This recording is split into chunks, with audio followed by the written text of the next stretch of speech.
তেঁতুলের মতো দেখা যাচ্ছে না? এগুলো হচ্ছে রেন্টি। রেন্টি গাছের যে ফল, ওইটা রেন্টি গাছের ফল। এটার ভিতরে বিচি আছে। ওই যে দেখেন গাছটা, ওই যে খুব সুন্দর একটা গাছ। অল্প কিছুদিনের মধ্যে গাছটা অনেক বড় হয়ে গেছে। এখানে প্রাকৃতিক সৌন্দর্যটা বৃদ্ধি করতেছে এই গাছটি এখন। এগুলা, এই যে রেন্টি এখন খাইয়ে আপনাদেরকে দেখাবো। ছোট সময় অনেক খাইতাম। এই দেখেন, এটা বাংলাম, ভিতরে দেখেন মিষ্টি জাতীয় কিছু আছে।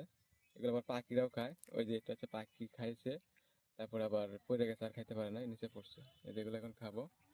এই যে, এই যে এগুলার ভিতরে মিষ্টি জাতীয় আছে। আর এগুলো হচ্ছে বিচি।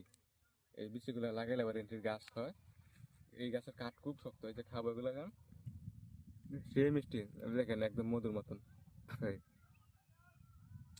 এটা পুক্ত হচ্ছে না পুরোপুরি, যার কারণে এটার ভিতর তেমন নাই। আর ওইটা এই যে দেখেন, এটা পুরোপুরি পুক্ত হয়েছে। এই যে, দেখলে জনগণে কি হইব? তো আপনারা ওইভাবে রেন্টি খেতে পারেন, তাহলে নাও খেতে কেল পারেন। লাগে খাইতো। এটা আপনাদের ব্যাপার। ধন্যবাদ সবাইকে।